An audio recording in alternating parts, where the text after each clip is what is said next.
Hello नमस्कार प्रिय विद्यार्थी, आप सभी अच्छे होंगे। आपके अपने यूट्यूब चैनल में स्वागत है। तो प्रिय विद्यार्थी, इस क्लास में हम 50 मोस्ट इम्पोर्टेंट एमसीक्यू प्रश्न लेकर आ चुके हैं, जो क्लास 12th के सभी विद्यार्थी इस क्लास को कंप्लीट देखें, ठीक है ना। क्योंकि आपके 23 फरवरी को जो एग्ज़ाम होने वाला है राजनीतिक विज्ञान का, उसमें आपके 18 एमसीक्यू प्रश्न पूछे जाएंगे। 18 बशद पूछे जाएंगे और 18 नंबर के रहने वाले हैं। तो आप इस क्लास के माध्यम से आपके 18 नंबर पक्के कर सकते हैं, ठीक है ना। तो प्यारे विद्यार्थी, आप क्लास को कंप्लीट देखें और चैनल पर नए तो चैनल को सब्सक्राइब कर दें, ठीक है ना। राजनीतिक विज्ञान के प्रश्न उत्तर हैं, आपके एमसीक्यू प्रश्न उत्तर हैं।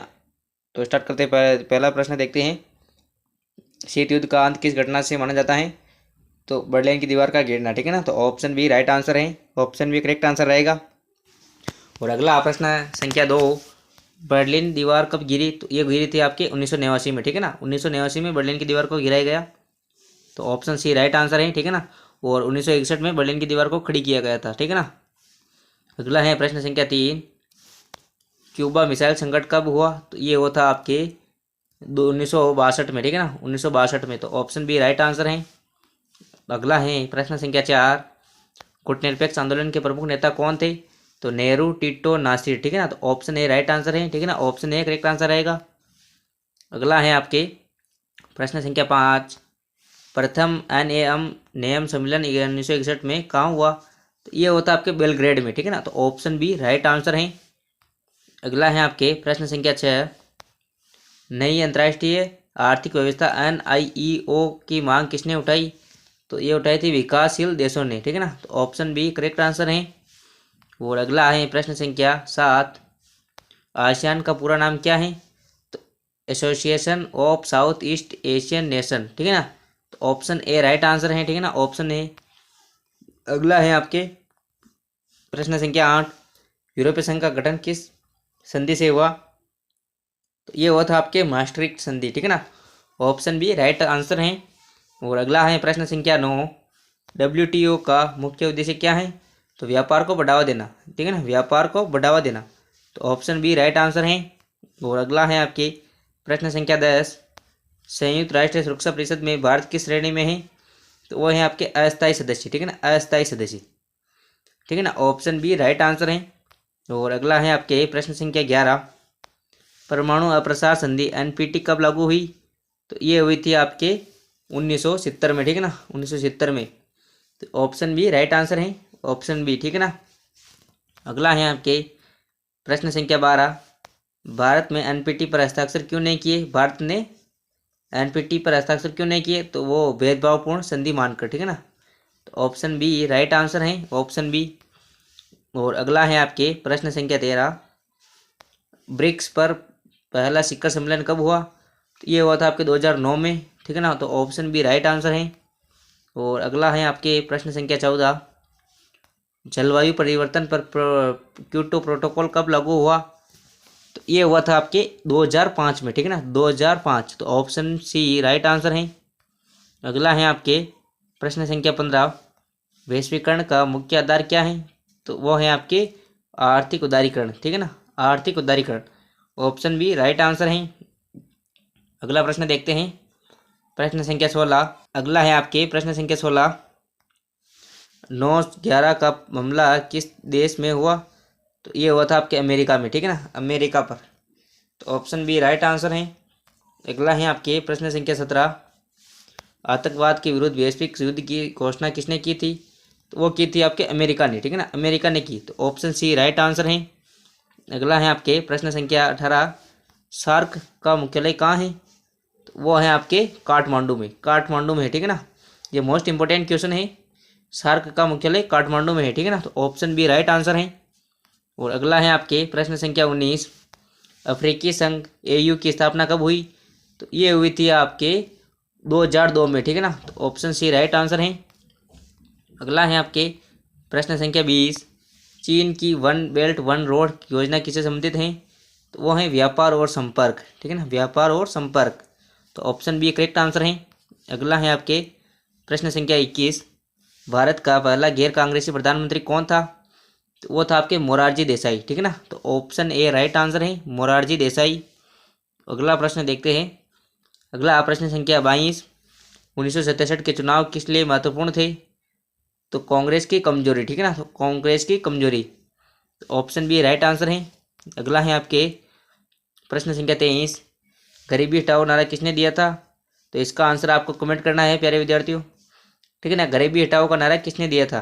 नेहरू, इंदिरा गांधी, राजीव गांधी, अटल बिहारी वाजपेयी। तो इस प्रश्न का आंसर आपको कमेंट बॉक्स में कमेंट करना है। अगला प्रश्न देखते हैं। अगला है आपके प्रश्न संख्या 24, 1975 में आपातकाल किस अनुच्छेद के तहत लगा? तो ये लगा था आपके, ये लगा था 352 के तहत, ठीक है ना। तो ऑप्शन ए राइट आंसर है 352। अगला है आपके प्रश्न संख्या 25, जनता पार्टी किन दलों के विलय से बनी? तो जनसंघ, कांग्रेस और लोकदल आदि, ठीक है ना। तो ऑप्शन बी राइट आंसर है। अगला है आपके प्रश्न संख्या 26, ऑपरेशन फ्लड किससे संबंधित है? तो दूध उत्पादन, ठीक है ना। तो ऑप्शन बी राइट आंसर है, दूध उत्पादन।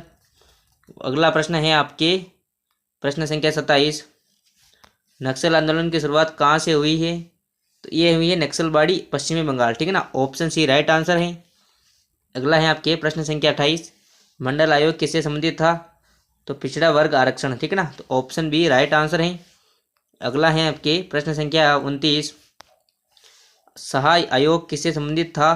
तो ये था आपातकाल की जांच, ठीक है ना, आपातकाल की जांच। तो ऑप्शन बी राइट आंसर है। अगला है आपके प्रश्न संख्या 30, 1991 में प्रधानमंत्री कौन थे? तो पीवी नरसिंह राव, ठीक है ना। तो ऑप्शन बी राइट आंसर है।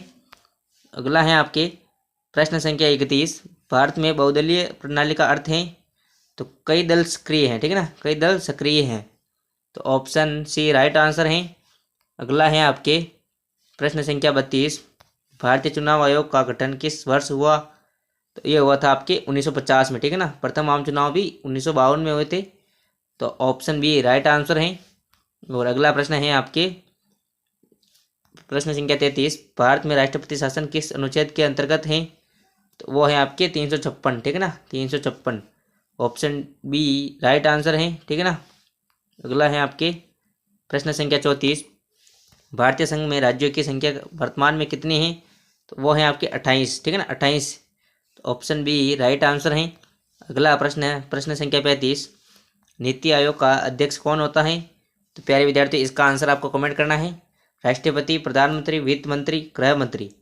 नीति आयोग का अध्यक्ष कौन होता है? तो इसका आंसर आपको कमेंट करना है। और आप चैनल पर नए हो तो चैनल को सब्सक्राइब कर दे। अगला प्रश्न देखते हैं। प्रश्न संख्या 36, भारत में पहली पंचवर्षीय योजना का मुख्य उद्देश्य क्या था? तो कृषि पर ध्यान दिया गया, ठीक है ना, कृषि। तो ऑप्शन बी राइट आंसर है। अगला है आपके प्रश्न संख्या 36, चिपको आंदोलन किससे संबंधित था? तो वो था आपके पर्यावरण संरक्षण, ठीक है ना। तो ऑप्शन बी राइट आंसर है, ऑप्शन बी। अगला प्रश्न संख्या 38, दलित पैंथर्स आंदोलन किस राज्य से शुरू हुआ? तो महाराष्ट्र, ठीक है ना, Maharashtra. Option B right answer है।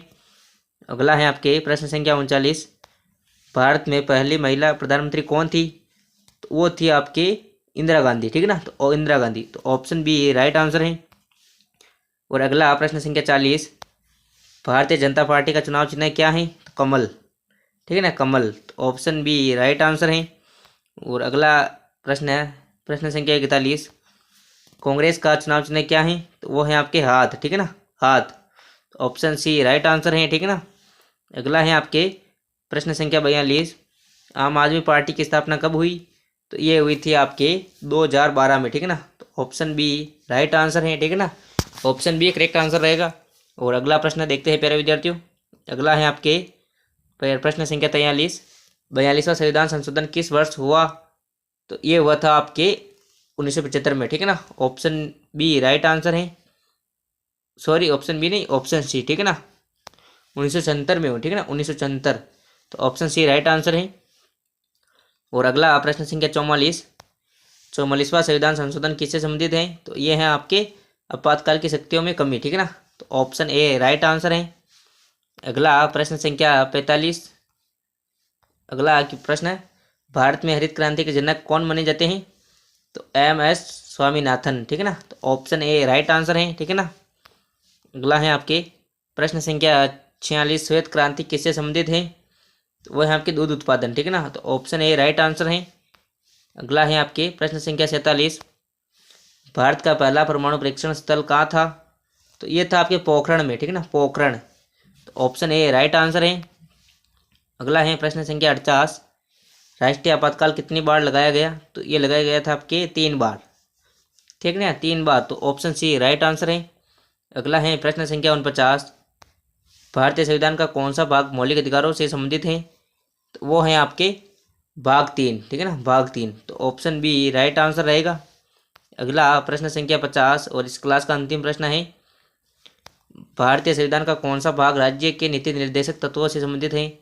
तो वो है आपके भाग 4, ठीक है ना, भाग 4। तो ऑप्शन बी राइट आंसर रहेगा प्यारे विद्यार्थियों। आई होप आपको ये क्लास अच्छी लगेगी। अगर क्लास अच्छी लगी हो तो क्लास को लाइक कर दे, और चैनल पर नए हैं तो चैनल को सब्सक्राइब कर दे। और मिलते हैं अगली सेकंड क्लास में। तब तक के लिए जय हिंद। सभी विद्यार्थी चैनल को सब्सक्राइब कर दे ताकि आपको अगली क्लास जल्दी मिल सके, ठीक है ना।